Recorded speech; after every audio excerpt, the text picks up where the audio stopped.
ای اسلام ای دین جاودان، ای راحت پر ز جود و توان، دور است و اندیشه مدار، آینده هستی و جاودان. روزی رسول الله صلی الله علیه و سلم با جمع صحابه نشسته بودند، رو به صحابه کردند، گفتند ای صحابه، ای اصحاب من، سلام من را به برادران من بگویید.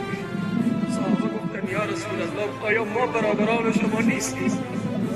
آیا ما برادران شما نیستید یا رسول الله؟ گفتند شما اصحاب من هستید. برادران من کسانی هستند که مرا ندیده نبودند. دشمنت و سنگ خاره، دشمنت و سنگ خاره، جان من فدای حرف پیغمبرم. اسلام ما دین برتر است، پیغمبرش بهترین عالم است. در راه تو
تو کی ارزشی دارد این جان ما، پاینده هستی اسلام ما.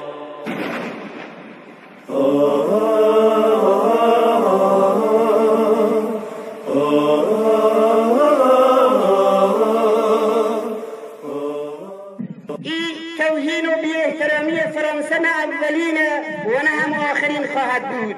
نبی اکرم علیه السلام از روز اولی که پیغمبر شدند، از ابو جهل ها و ابو لهب هایی که حتی کاکای اونا بودند، همیشه دشنام و اهانت شنیدند. گر آتش بارد به پیکرم، جز مهرت در دل نپرورم. مهر تو چون شد پیشم، دور از تو نیست اندیشم. ایمان و باور ماست که هیچ گستاخی و هیچ انسان شرور و بدبینت و خبیثی که در مقابل رسول خدا صلی الله علیه و سلم ایستاده عاقبتی خوش و عاقبتی نیک در این دنیا نداشته. دشمنت و سنگ خاره، دشمنت و سنگ خاره، جان من فدای حرف پیغمبرم. اسلام ما. فرانسه میگویم حالا اعلان جنگ کردی. توهین به پیامبر یعنی اعلان جنگ. توهین به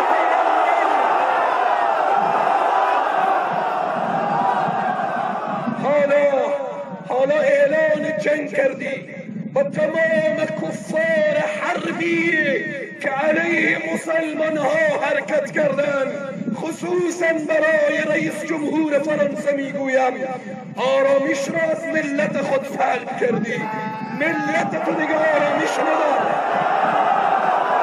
پیغمبرش بهترین عالم است. اشتراک کنندگان و برگزار کنندگان این همایش با شدیدترین لعن این عمل شنی و غیر انسانی کشور فرانسه به خصوص رئیس جمهور آن کشور را تقبیح می کند.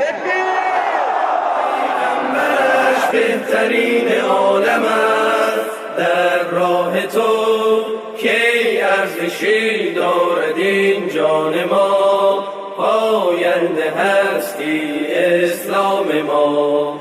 در راه تو کی ارزشی دارد این جان ما، پاینده هستی اسلام. اینجا حاضر همه فدایان محمد رسول الله صلی الله علیه و سلم هستند. خدایا به ایمان اینا برکت بده. مرگ بر فرانسه! مرگ بر فرانسه! مرگ بر فرانسه! مرگ بر انگلیس! مرگ بر آمریکا! مرگ بر آمریکا! مرگ بر اسرائیل! راه تو کی ارزشی دارد این جان ما، پاینده هستی اسلام ما. در راه تو کی ارزشی دارد این جان ما، پاینده هستی اسلام ما.